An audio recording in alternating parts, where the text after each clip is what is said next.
I don't usually miss guests, but I have to say it has been far too long since our friend Jim Jefferies has been in studio. He is returning on the TV with Legit. It is coming back, and he is here right now, ladies and gentlemen. Jim Jeffries. Thank you. Am I even on? I can't hear myself. You're on. Oh, good. Yeah, That's good. Turn up your headphones. Yes.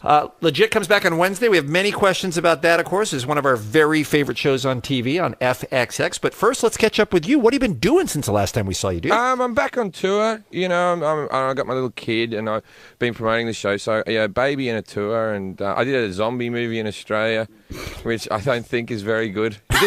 When I was making it, I thought, this isn't good. So we'll see. Really? We'll You see knew how while turns you were out. in the middle of it. Hey, look, if the film comes out great, then I will be happy, but I don't think it will.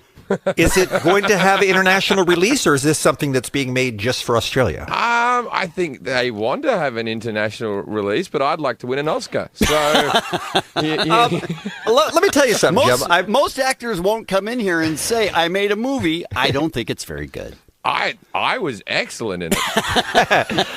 I want to tell you something. This should give you hope. I mentioned a few minutes ago that I saw Liam Neeson on 60 Minutes last night. Right. Terrific actor. He said that when he was making the first Taken movie, which is the one that revitalized his career and ended up making $300 million or something, he said the whole time he was making the movie, he thought, wow, this movie is not good. This movie is probably going to go direct to DVD. So it just goes to show you, even an expert like him, an Oscar-nominated actor like him, you can't always tell whether it's good or not. I'll tell you what, I think this zombie movie will go straight to video. Not even that's going to bypass DVD, go to VHS. Are you a zombie in it, or are you a victim in it? I'm a victim. It's actually, it had some funny bits. It will be all right, I hope. Is it a comedy? It is a comedy. Let's not talk about it too All much right, longer. okay. I have other things I'm proud of. What are you proud of? I like Legit. Legit is one of my favorite shows. When does it come back? This Wednesday? It comes back this Wednesday with your boy, Dr. Drew. Dr. Drew and Mike Catherwood, and Mike Catherwood. And they were acting on it. And they did a rather good job. In fact, What's the storyline? You show up? They were the only people who knew their lines. Most actors don't really know their lines because it takes like 40 minutes to set up the cameras. You only got about 6 lines per scene, and so you just memorize it in that little bit. But they had them down. They were ready. They were better prepared than any other actor. And it does. I start off in Loveline, and Dr. Drew diagnoses me as a sex addict. Okay. And which sort of happened in real life. Like I came to him and said, I said, I'm having a few problems. I've got my girlfriend. I want to cheat and everything, but I'm having a baby, so I'm trying not to. And he goes, and I said, and I'm masturbating a lot. I masturbated on an airplane the other day, and he goes, yeah, you probably, I do it on airplanes, like on long haul flights, to fall asleep. Right. Because, Okay, well, there's a purpose then. Yeah, exactly. Yeah. And I clean up after myself. In fact, I think that I don't think we were questioning that. I think the toilet, I don't do it I do it in the little sink area, right? Because that's the right height for me. But I always think that the bathroom is cleaner after I've been in there. It's not like I just spill everything all over the place, and then I open the accordion doors and look at the next person and go, like, good luck. Good luck. Enjoy. So you're wiping it down. You're a very conscientious airplane masturbator. I'm sure if you had one of those special blue lights, the room would look a lot worse afterwards. But to the naked eye, it is cleaner.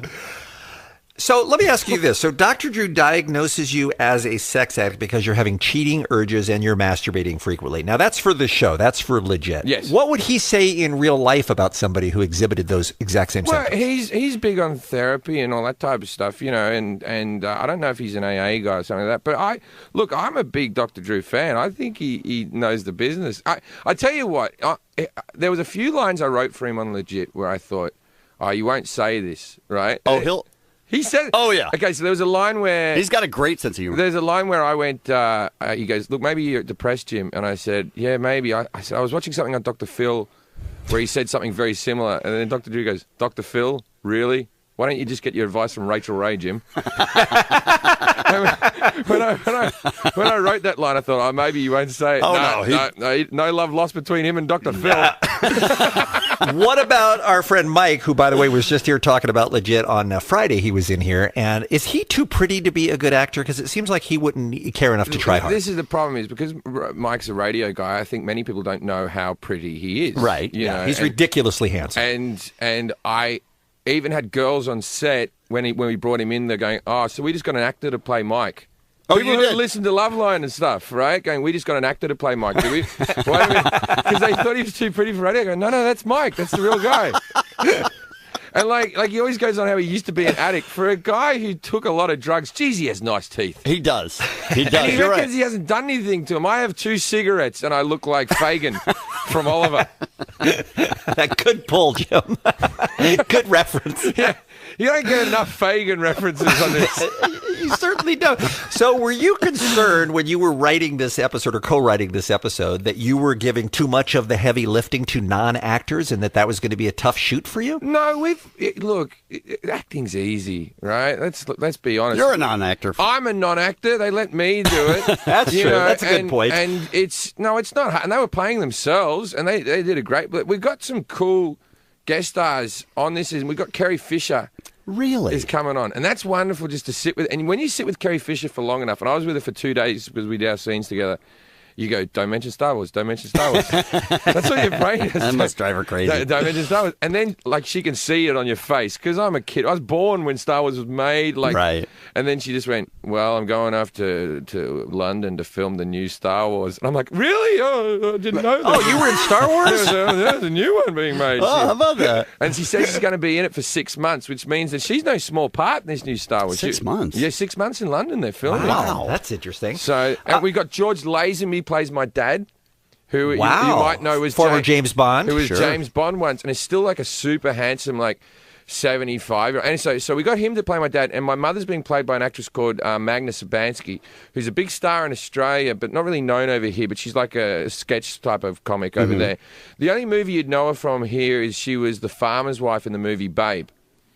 Oh, okay. All right. Okay. Babe Pig in the Oh, City. yeah. She was married to James Cromwell in the film. Okay. Yeah, that's right. Now, so she's a very large woman. Right. That's her stick, as being a fat lady. She's fat. Right? And You could challenge her for that, though, if you worked on it, Jim.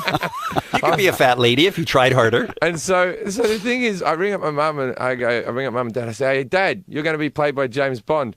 And so my mum goes, and I imagine you're getting just a fat woman to play me. Oh, no. And I said, if you worked out more, we could have gotten Halle Berry or something. You know what I mean? Or Denise not my Richards. fault. You didn't keep yourself together.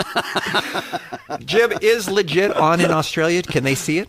It does well in Australia. It does really well in Australia. We outrate shows like Veep and Girls. We're more popular in Australia than those. For shows. those of you that haven't seen Legit, it is the most wrong show on TV.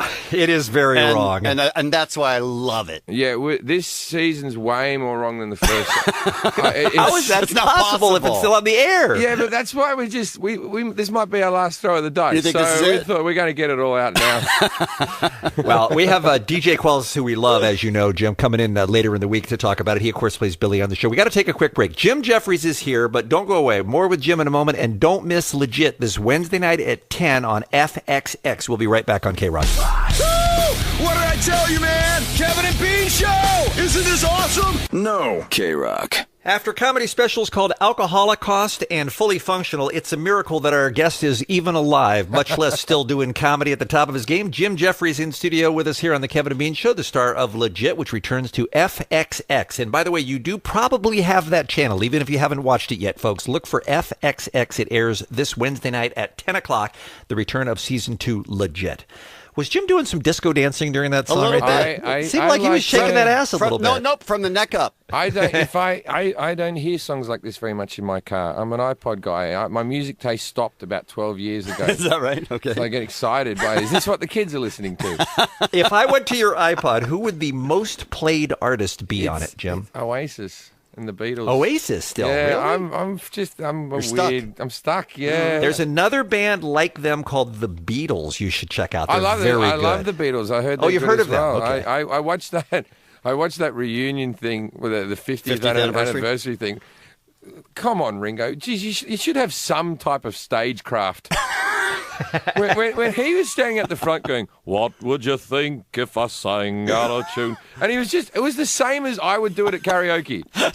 There wasn't a sing. No effort. But he's never been better than that. But then there's the thing where he goes, "I should go play a song on the drums." And he goes back to the drums. Let's talk about boys. It's like that, right? And then, but there's a drummer next to him. Who needs two drums? Is Ringo's drum just filled with pillows? They're not plugged in. It's not working. Like, because why is there the second drummer? Well, I don't know. That's weird. There isn't. Every single time you see Ringo drum in the last 10 years, there's another drummer just off to the side. That's actually a little bit sad now that you pointed out. Because But you're a big... I'm sorry, what were you going to say? No, say you're a big Beatles fan. Love the Beatles. Okay. Crazy about the Beatles. I don't. You don't? No. What's wrong with you? A lot. But here's my question for you. Isn't Paul McCartney writing stuff like... Has he regressed to the... To me, it seems like second grade stuff. Yeah, but this is the stuff. People don't even listen to it now. They don't? You don't need to. He's got enough songs. It's the same reason that Billy Joel just gave up writing albums. He went, people aren't going to listen anymore. So that's why Paul McCartney does that? Paul McCartney, Billy Joel probably writes songs, but just for himself. Right. And but just doesn't release them. Paul Nobody wants to McCartney hear. still thinks the world wants to hear his new songs. And maybe in there's a couple of gems here and there, but... But for the most part, it seems like he's ripping off second graders. Who cares? You know what I mean? And his voice is he's like 73. Your voice gets a bit shot by that stage. You know, you can't sing the high notes anymore. Yeah. So it's, you know, I remember I bought the album, Misery or something in the backyard, Creation and Chaos in the Backyard or something. Mm-hmm. And it had a song, and this is when he was dating Heather Mills. I used to do a joke years ago about Heather Mills. I used to go, when he wanted to marry her, he got down on one knee. That was a nickname. Anyway, so when he was married to Heather Mills, and his ex-wife that he loved, Linda, had been dead for like 3 years. There was a song where he goes, "I'm very sure this hasn't happened to me before." And it's like, this is the biggest love of my life. Do you reckon his kids just listened to that album and went, "Dad, what about Mum? But remember Mum? Wasn't that long ago? You sappy old bastard." Hey, Jim, I hate if this is a hack question, but I'm sincerely interested in it.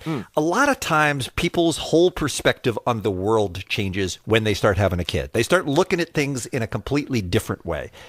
Has that affected your comedy at all? It hasn't affected my comedy in this. I talk about my son on stage, but it hasn't affected like my comedy. I don't think. I hope not. It's not like your sensibilities. It's not like my sensibility hasn't changed. It's not like I've become Ray Romano up there. And there's nothing wrong with being Ray Romano. He's a great comic, but it's not like I've changed. You know, weird things like when my son was born, I realized I hadn't changed when he was born, and then a week later, the couple over the road. And I'll say it without swear words, but the couple over the road had a baby girl, right? Right. And the first thing that went through my head, wrongly or rightly, is, geez, I hope Hank has sex with that one day. Use the word "that." Yeah, Sex exactly. with that? And I felt bad because, but that's the thing about having a son. I want him to have sex with as many people, whether he's gay or straight. I hope there's whatever genitals he's into, he's just surrounded by them constantly. Right. Yeah, I hope he gets his share. But no right. one's ever held their daughter and gone, "Oh, I hope you get as many." No. As you want. No. Right? I hope that you're constantly being railed. No one does that. A lot of people, like, though... I go to the gym with my son and I hand him off to one of the girls at daycare. Right. And she's like, no one goes. She's like a 50-year-old woman. She's very sweet. Hank's like her favorite baby that goes down there, or at least she makes me feel that way. Right. As soon as he walks up, she goes, "There's my boyfriend. There's my boyfriend." My boyfriend always gives me kisses, and I go, "Oh, that's super cute." Right? But I tried doing that with a baby girl. No dice. It's not going. He's, "Oh, my girlfriend gives me kisses." No dice. Doesn't work. By the way, Hank, classic old school manly name. Well done on that, sir. His middle Is it name's Henry? No, he's just It's Hank. Hank. All He's just right. Hank. Hank is awesome. He's actually named after my girlfriend's father, who was Henricus, who was a Dutch guy, and they called him Hank when he moved over here. Oh, okay. Henricus. Yeah, but we just call him the American spelling Hank. And his middle name's Lennon because I like the Beatles. Okay. And yeah, I think Hank's a tough guy's name. It is. No, it's good. I always good. think Hank Jefferies, and I think if I was a girl, would I sleep with that? I'm like, yeah, I would. That's the main concern Yeah. when you're naming your He son. sounds like a guy who could fix things, Hank Jeffries. Yeah. Like if you had a problem, he'd come over, but you couldn't have, he'd move a couch for you, but don't take the piss. How are you as a father compared to how you thought you'd be before you had a kid? Well, the father. You seem like you'd be a bad father. The fathering hasn't started yet, though. Oh, okay. The only thing we've got at the moment is keeping him clean and making sure he doesn't kill himself. Suicide Okay. watch is the first one. That's an interesting way to look at 15 months. You know what I mean? Because it's put that down. Don't put that in there. Right. That's all it is. Okay. And so there's no real hey, when you're a man, How do you think you're going to be at that? Well, I think I'll personally be great at it, but I think my back catalogue of stand-up will ruin anything I have to say. Yeah, he'll be able to see it. Because how am I going to say to my son, hey, don't take drugs? And there is so many times that I have been on stage, it's been recorded, where I've gone, I take drugs. Right. And then, like, how many times am I going to go, well, you have to respect women. How am I going to say that to him? Like, I think you should respect women, and I only say misogynistic things on stage as a joke, but I don't have a leg to stand on with this kid. Don't. I hope your wife is strong. If there's any silver lining, though, Jim, it's that by time he gets old enough to have those conversations, he'll be having them with his new stepfather. So you'll be out of the picture by then. That's true. Exactly. I'll probably be dead by then. Yeah. I often think about that. I think, where will that guy live in my house? Where will that be? He'll probably get this part. He'll probably change. Sure. Yeah, he'll have the. Well, it's inevitable. Bedroom. Let's be honest. Yeah. There's not many comedians who have relationships that last forever. That aren't with a woman named Mavis. Yeah, I'm trying my best. I'm doing very well at the moment. Would she say that? Good for you. She seems happy enough, you know. Right. But like, we're not married. Her mother is. Oh, I'm sorry. I called her your wife. Her mother is super religious. And she came over to see the baby. She's come over a couple of times. She lives in Vancouver, so she comes down. She stays in a hotel down the road. And I always go, Mary, we got spare rooms here. If you want to stay, come and stay. You're more than welcome to stay. And she goes, I will not stay in this house whilst you two aren't married. And I'm like, more incentive not to get married. You know what I'm saying? That is kind of a weird attitude for people who are living together and have a child together. I mean, that's weird. Don't threaten me, Mary. like Hank is the youngest of 33 grandchildren for this lady. She had 7 kids. My girlfriend has a sister who had 11 kids. Oh my God! Are you kidding me? Yeah, it's just 33 of them, and Hank is the only illegitimate bastard in the whole lot. Right? Oh wow. And she mentioned that to me. She goes, out of 33, he's the only bastard out of the whole group. And I said, and the richest. You got to put everything in context. I go, I know you're super religious. 1 in 10 people are gay, right? So there's 3 closeted homosexuals at least in that group that you'd be frowning upon. 1 in 100 people are a sociopath. So there's a 1 in 3 chance that one of them's a sociopath. So let's leave this little bastard alone. He's not doing too bad. Unless he's all those things and a bastard. I can't believe she wants you to marry her daughter when you talk to her like that. That's crazy. Well, you impregnate the people. They get on board, Exactly. I love that you're calling your son a bastard. That's what I love about you, Jim. That's so cute. My mother said because Kate was pregnant during the first season of Legit, and my mother said, what is the name of your television program? And I said, it's called Legit. And she goes, how can you call it legit when your child is illegitimate? No, she did. She did. And I went, Mum. And she went, I can't be the only one that thinks that. I'm like, I think you are. I think you're the only person who has drawn that parallel where you've gone, the show's called Legit, the child's illegitimate. That must be what everyone's thinking. I'll tell you a story of my parents. I went and did a gig in Canberra. And I was doing a gig where I was doing this movie, and I was sitting there, and I was in the bar before the gig. So everyone in the audience is about to see me. I'm there with my parents. My mother's talking about how my father's an asshole, vice versa. And my mother goes, I just want to have my pension, their social welfare that they have in Australia for elderly. Mm-hmm. He goes, I just want my pension. Your father can have his pension. We'll pay the bills, and then we can spend the rest of our money on what we want. And I said, Mum, you can't do that, because my mother ran about 100 grand worth of credit card debt over her life, right? Ooh. She has a shopping addiction. Now that she's not very mobile, it's all on the internet, just stuff being brought into the house, right? And she's a bit of a hoarder. So I said, Mum, you can't do that, because you're not responsible with money, and you'll just buy stuff, and you've got to live off this cash now. And then she said, I'm not the one who spends all the money now. And I said, oh, okay, fine. She goes, my father goes, tell him what you spend your money on. I said, everything's fine. Let's just shut up. And then you started it. Yeah, and then she goes, your father gets prostitutes. And I went, oh God. Wow. Oh, no. Wow. And then did you high-five him? And then I'm just saying, they go, okay, because my fans are sitting around. and I'm there going, can we just shut up now, please? Can we all just shut up? And then she goes, every Wednesday he gets himself a prostitute. And my father does this. He goes, oh, come on. It's not every Wednesday. That has got to be the most awkward family conversation I've ever heard someone have with his parents. That's unbelievable, Jim. I'm 37, I just love going, it. why? What? No. And I appreciate that they acknowledge they haven't had sex with each other for 30 years. So I'm Okay. I'm cool with him doing. Just But don't in tell front me. of all your fans? Just shut up. Just shut up. Right. And you kind of used that the hoarding thing into a storyline last year with Billy's mom on the show, right? Well, all female characters are based on my mother, really. The problem with my show is that sometimes reviewers pick up with is that we're not super nice to women. But if you watch the show... But you're not super nice to anyone. We're not super nice to anybody. No. Yeah, no, we're not super nice to men. The men fall down. Right. And also, you'll see me pick up a nice-looking girl in the show, but...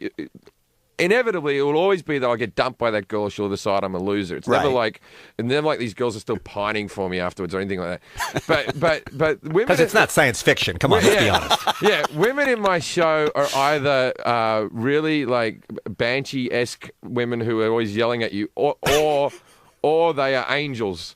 They are angels sent from heaven. There's not a woman who's just slightly in between. They're angel hookers, though. Well, I'd say we have some hookers in this season. Oh, you do? We go because wasn't that the pilot? The pilot, but this year we go to a rub and tug parlor with John Ratzenberg, George Lazenby, so Cliff Clavin and James Bond, and Billy and Steve. So the five of us go, and we all get a rub and tug in a massage parlor, and it's got very thin walls, and we can hear hear our parents getting that type of stuff. No. Right? So to do that, we had to get 5 Asian girls to play it. Now, may I say, after casting TV shows, I feel sorry for Asian actors and actresses. Really? There's only 2 jobs they get in acting. They get prostitute or rocket scientist. No one is just an average achiever. Yeah, but it's martial arts. It's always an overachiever. Okay, someone who's super excellent at something. That's right. Or someone who's just wasted their life. Why can't you just be the lazy roommate who sits on the couch and eats ramen, right? That's what you're asking. Exactly. Why can't you just be the guy that works in the shop who's super nice, who sells you whatever, but not in TV? They've either got to be doctors or prostitutes. Jim, you have so many thoughts rattling around in your pretty little head. Well, the thing is, That's why your TV show is so good. So we had these girls that came in. They're all very pretty girls. They all came in for the wardrobe fitting the day before. And then I saw this one Asian girl, and she was walking around, and I saw her, and I said, "Hello, you must be one of the prostitutes we ordered." And she said, "No, I'm from film school. I came down here to watch the production." And I went, "Oh, sorry. I just stereotyped actresses that look like you." But Jim, we are out of time. I'm so sorry, my friend. But let me give all the information again. A bunch of stuff going on in the great Jim Jefferies world, including Season 2 of Legit debuting on FXX this Wednesday night. It's the special Love Line episode with Dr. Drew and Mike Catherwood. It sounds awesome at 10 o'clock on FXX. And by the way, Jim is coming to town at Club Nokia also. That's on Saturday, March 29th. Tickets are available now through AXSAccess.com. If you want to buy that, that's going to be, again, March 29th at Club Nokia. We'll see you again soon. Thanks so much for coming in. all right, thanks, guys. The Kevin and Bean Show. Isn't for honor students. It's where dum-dums learn to make ice. K-Rock. I am a little uncomfortable talking about Ronda's package, but okay, if that's where we're at, if that's the way this interview is going to go. Ladies and gentlemen, she is back on the Kevin and Bean Show. We could not be more delighted to welcome the UFC Women's Bantamweight Champion, Rowdy Ronda Rousey, here on the Kevin and Bean Show. Thank How you, are you, my dear? guys. I'm good. I'm good. The last time we had you in was just before you coached in The Ultimate Fighter. Oh, yeah. And you said on your way out, this is not going to be good for me. Or something to that. Like, people aren't going to like me or something like that based on the show. It's good, though. It was good for all the girls that were on the show, you know. It was good to have everyone have a way to get to know them. And so, like, the division, like, I don't want to be the only one that everyone knows in the division. And when I do eventually leave someday, I really don't want people to miss me that much, you know, because Most people think the opposite. Well, no, it can't be like that. It can't be like, oh, when I leave, people are like, oh, well, Ronda's gone. I'm not going to watch the girls' fights anymore. Right. I mean, I need it to be more like Mike Tyson, and like, you know, the boxing world is pretty much like good riddance when he left, and now everyone appreciates what he really done and treats him like the legend that he is, you know. And if I leave and everyone's like, well, screw that women's fighting thing, I mean, that's terrible, you know. I don't want it to be like that. I think that's a legitimate concern, but I mean, your impact has been so great that there are lots of women coming up behind you who want to be the next Ronda Rousey. So I don't think you have to. I think your place is secure, and I think the sport is going to be fine with women, thanks to you and other trailblazers like you. Thanks. I'm just saying that it's good for the fans to not be just so enamored with me all the time, and when I'm gone to kind of be like, oh, thank God, I can't wait to see who the next champ is. I think it's safe to say that they're not fully enamored with you. After the last fight, you were talking to Joe Rogan, and she tried to shake your hand. You wouldn't do it. Everybody started booing. What does that feel like? Well, it kind of felt like the first 10 years of my athletic career. It's the same? Yeah, when I'm the American and, in every other country, and I am just booed. I've been booed in every language, pretty much. Well, come on now. And it sounds the same. I know. Boo is boo. It's just always boo. It's the only, I don't know why. It's the universal word. It's the universal word for we don't like you. And that's now, why don't you want to shake the hand of somebody just in the name of sportsmanship that you've just beaten? Look, I commended her for her sports and everything she did as a sportswoman and everything. But as a person, I think she's just a terrible human being. And until she really apologizes to the people close to me that she's wrong, then she doesn't deserve a handshake from me. My handshake means something. I don't just give it out like Skittles. So she wasn't just talking about you. She was talking about your family, and that made you mad. And she's not going to take it back. That's it. Yeah. I mean, she's dead to you gotta apologize first, man. You can't just be like, oh, that didn't happen. Da, da, da. Like, no, it still means something. Now, Sorry. most of us, I know if I'm standing there and everybody's booing me, I think, what did I did something wrong. You didn't feel like that at all. Oh, well, I think that her actions at the time were entirely determined by people watching her. If we were fighting alone in a gym somewhere, like Rocky and Apollo did, they did it by themselves, she never would have offered me a handshake. Whereas my actions were entirely despite being watched. I'm like, I don't care if the whole world is watching me. You don't deserve my handshake, and I'm not going to do it and be fake about it. That makes a lot of sense. Yeah. It does. I'm a sense maker, man. Let me go back to what Kevin asked about the last time you were in here when you were like, this is not going to be good for me for people to see me week to week on The Ultimate Fighter. How did you feel? What was the reaction like from people who got to know you a little bit more as a person over the weeks of that program? Did you get a lot of reaction? They didn't get to know me at all. You don't know me. It's a TV show.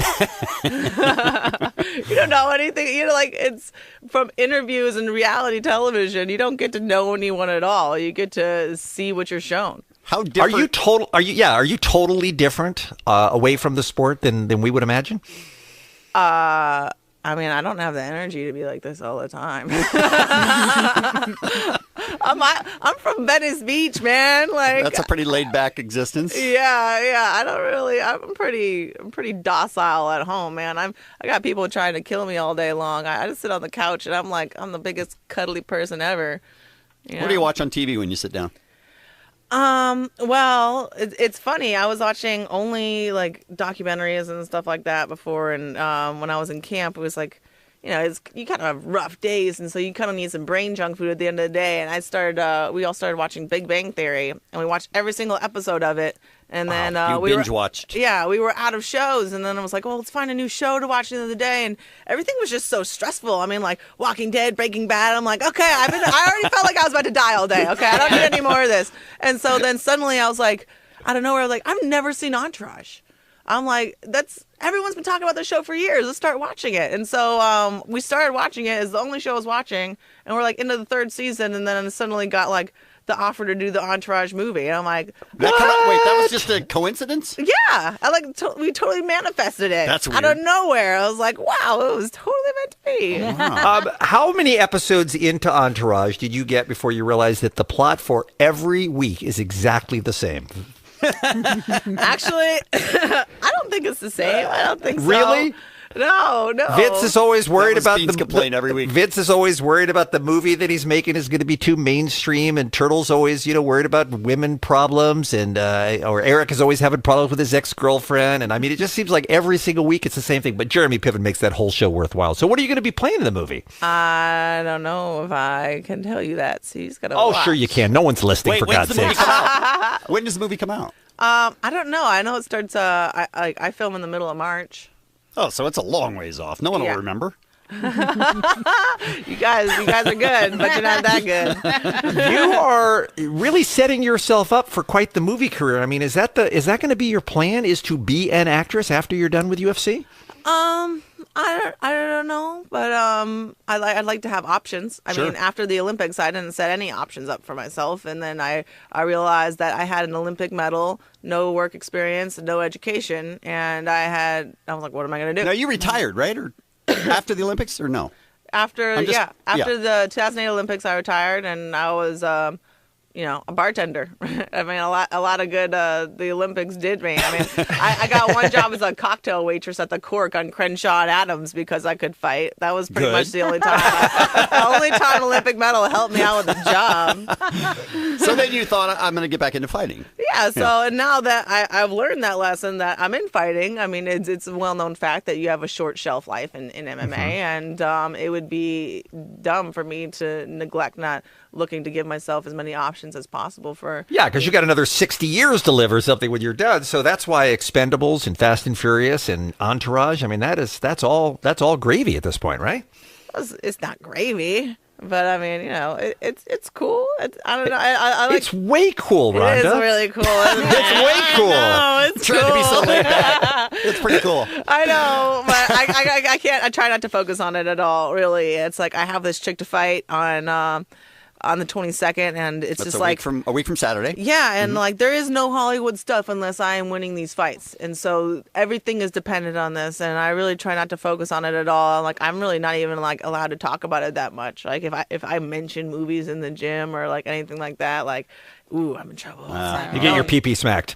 I don't know. how you get That's an punished, expression, but- by the way. Yeah, I'm not what's going suggesting on? Ronda has a pee-pee. I'm just saying it's an expression. Somebody yells at you. Being a lot, and that's why he's all left up. All right, allow us, if you would, to just take a very, very quick break and come right back with Ronda Rousey in studio here on the Kevin Bean Show, because we have many questions we want to ask you about the upcoming weekend. A week from tomorrow night, Mandalay Bay Event Center in Las Vegas, airing on pay-per-view starting at 7 o'clock. It's UFC 170, and your fight is the co-headlining fight, and there's been... No, my fight's the main event, man. Do your fight is the main event, is what I meant to say. That's what he meant.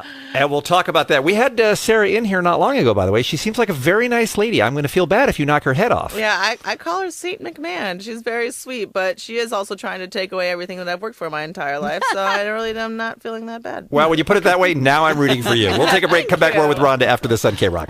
Kevin and Bean on K-Rock. It is 22 minutes after 9.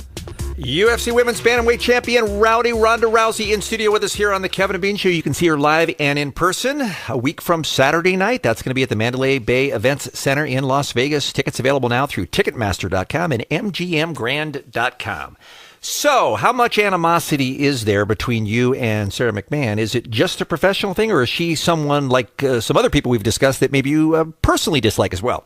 I've never had a personal problem with anyone that I've fought before, except for one person. I mean, we were actually teammates on the 2004 Olympics, and I call her Saint McMahon for a reason. She's just like the biggest sweetheart ever, and my first UFC fight against Liz Carmouche, I mean, I love that girl. It's just like it's nothing personal when you fight. I'm entirely emotionless when I fight, regardless if I like you or not. What do you think? What do you see as her biggest skills? Like, what are you most concerned about, if anything? I think that she's just a really high-level athlete. She's an Olympian, and she's a great wrestler, and that's really the most of what I see brought to the table. I mean, it's much different if you're fighting someone who casually came upon MMA as opposed to someone who has been, training to be the best in the world for their whole lives and then switched over into MMA and applied those same skills there. Yeah. 8 fights in a row, somebody has gotten into the octagon with you thinking that they had an answer for the armbar, and so far no one has. Is there a way to beat you, Ronda? I think it's actually 11 because I had 3 amateur fights and there was no difference other than I didn't get paid, so I still count that. All right, I Good apologize. enough. But for the sake of suspense, I'll say yes. But for the sake of reality, I'll say no. Do you ever? I mean, this may be a stupid question because you mentally expect to win. You wouldn't get in there and couldn't get in there if you didn't think you were going to win. But I mean, do you ever think about what it would feel like to lose because you just haven't experienced that? Actually, I have experienced that. I've experienced it in the worst way. Like you played on that bumper. My mom was the first American to ever win the World Championships in judo, and I finally made it to the finals of the World Championships in 2007, and I lost in the finals. And I spent my entire life training to win the Olympics. And I went to 2 Olympics, and my second one I lost in the I think it was in the quarterfinals, and ended up having to fight back for bronze. And it feels like dying, and I'm so heartbroken, and there's no worse feeling in the world. And that's why I train harder than any of these other girls do, because it really is that important to me. It feels like I'm literally dying. So it is a life or death thing to me. Wow. Does she have this a lot of the same skill set that you have? She's a very different style. She's a wrestler, and I come from judo. I'm sorry, I'm not familiar with the difference between judo and wrestling so much. Well, judo is like wrestling with a jacket on. And so there's like a whole lot of different kinds of throws and things you could do in judo. And then also you have pins, just like wrestling, but we also have chokes and arm bars in judo. Oh, okay. And so I've been working on my submission game a whole lot longer than she has. This is the voice of Ronda Rousey here on the Kevin and Bean Show. Again, the fight is going to be a week from Saturday night in Las Vegas. Go to Ticketmaster.com or MGMGrand.com. Kevin, as you will vouch, see it in person if you get the chance, awesome. right? Yes. There's nothing like it. Do you have time? You're so busy this week with training. Are you able to watch any of the Winter Olympics, Ronda, or do you have no interest in those? I do have a great interest in the Olympics, but I haven't been able to watch really anything at all. We keep hearing these stories about, especially that story that came out this week about how popular Tinder is at this year's games, the 2014 games, because all the athletes are young and hot and horny and all living next to each other. Can you tell me a little bit about what it's like to live in that Olympic village when you're an athlete? Ooh, all right. Well, when we first get there, it's like everyone has been training their whole lives, and it's so important. Oh my God, you're so focused. And then as every day goes on, there's more and more people that are done. They finished with their experience, finished whatever it is. with their whole life of work is just over, and they're sitting at the village they don't have to pay anything. They eat for free. There's a lot of beer sponsors that open up clubs and stuff all over the place where you drink for free. All right. And there's all the most finely tuned athletic machine, fit people in the whole world sitting around that suddenly have a lot of steam to blow off and nothing to do. Either they're super, super celebrating and drunk, or they're super, super depressed and drunk, and they're all looking for a whole month to kill. And so just look at the difference between the opening ceremonies and the closing ceremonies. Everyone's super proper and in their suit and have their whatever beret or whatever retarded kind of outfit they have them wear, strolling in, holding their little camera phones up, even though everyone's told not to have a camera. Everyone busts it out the second they walk in. And then watch the closing ceremonies where there's people wasted, having, people on top of their shoulders, stumbling around. I mean, they only have close-ups during the opening. During the closing, wide shots. Long Yeah, shots. look at the team go. It's just like that. Yeah, And everyone's hammered at the fun. closing ceremonies. Yeah. That's awesome. And you've got all these, like you mentioned, they're incredibly fit people, young people your age who you already have a lot in common with. And they're exotic. I mean, you have your pick of anyone around the world. You want that hot Argentine guy or that hot Brazilian girl or the German or whatever. They're all there for the picking. Yeah, so there's just a lot of they promote condoms too, because I think that's how pandemics spread. Is you bring all these people from all the corners of the world, and you're like, hey, would you like that Panama strain of syphilis? Yeah, I got that for you. That's why they had to quarantine Bob Costas. That's right. With his Because he was janky spreading eye. everything to everybody. I can't imagine. There's probably nothing like that kind of camaraderie that you have in an Olympic Village, I imagine. But do you have a lot of close friends in UFC? Is there any kind of equivalent at all to that? Yeah, actually, I live with some of the girls that are in my division. There's some of my best friends, and we even talk about when we fight someday, what our fight posters will say, and what we will say in the interviews, and try and mess with each other. And it's just like we have. If you think about it, the person you're in the cage with is who you have the most common with of anyone else in the world. You guys are guess that fighting makes sense. because the same thing is just as important to both of you. And so, I'm really close with other people that I fight against, or they're just fighters too, and yeah. What's your energy like in this week leading up to next week? It seems like, to me, if I was in that position, I would just want it to be here so I could Yeah. get in the ring. I'm totally like, especially since I started this camp in shape, you know, it wasn't like the last fight I came back from doing all these movies and stuff and I had to get into shape. Like it totally was like, you know, the montage of like every day you see a little improvement, you know, like just like that. And this fight I just started, I was already just in shape from the last one. And so I've been really impatient for this fight from the very beginning, which is because I pretty much came out of last fight unscathed. I didn't have a single bruise on me. Right. So. Like if you could have had that last fight a week, you know, after the last fight, if you could have fought this one a week later, you would have been happy, right? I would have fought it that night, to be honest. That's what you need is to start doing double headers. Yeah, exactly. I was like, I'll double it up in a night. I mean, in judo, I would fight 7 times in a day, and I would weigh in that morning. You know, that's the format that I'm used to. And usually my first match was my worst one. And so, you know, I had 2.5 rounds pretty much down. That means I had, you know, 4.5 left in me. Right. So why not? 2.5 is a long fight for you, though. Yeah, I guess so. The longest one yet. Yeah. How about when it's in Las Vegas versus another location? Does that make any difference to you at all? Are you at all distracted by everything that city has to offer? No, it actually makes it a lot easier because the hotel and the venue are in the same building. And so it's like I pretty much walk down from my hotel room into the venue and then I fight and then I'll walk right back up. So it's like really not really any distractions at all, except for all the people that I run into, and you know, like on the way down. But I mean, that's pretty much anywhere. It saves me a bus ride, so saves her a bus ride. Yeah. All right. What's the after party like? My after party is buffalo wings and like either apple pie a la mode or brownie a la mode. I need some sort of dessert with conflicting temperatures. Yes. No, it has to be buffalo wings. Like, okay. It has to be. And I had such unsatisfactory buffalo wings after my last fight. That hurts. Oh, that's sad to hear. Someone took me to like a fancy restaurant and gave me some fancy buffalo wings. I was like, no, I want some where the place is like, it's like a B-rated restaurant, you know. Maybe C. Yeah, exactly. I want something like that where it's like, I hope this hot sauce is hot enough to kill whatever it is might have fallen in it. That's the kind of buffalo wing I want. And so I'm going to find somewhere just off the strip next time. That's what I'm doing.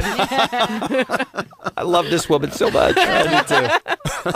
UFC 170, Rousey versus McMahon. That is going to be Saturday night, 1 week from tomorrow night at the Mandalay Bay Event Center in Las Vegas. Get your tickets. Go see it in person. Ticketmaster.com or MGMGrand.com. You're looking past this one at all? Do you have any idea what happens after this one for you, Ronda? Nope. My life does not exist after this fight. I could die on the 23rd and I don't care. Okay. Well, we'd care. We don't want you to die on the No, don't die. That's cool. Sweet. I know that we'll see you again soon, but you're filming the Entourage movie in March. You've got Expendables 3 coming out in August. You've got Fast and Furious 7. That's not coming out to the following year. And then hopefully lots of good stuff after that. Great to see you again, Rhonda. Thanks so much for the time. We really enjoyed it. Nice to figuratively see you, too. It's the Kevin and Bean Show. It's pronounced poo. K-Rock. Hey, Ronda Rousey was fun, right? She's a good time. It's the best. Sad to see her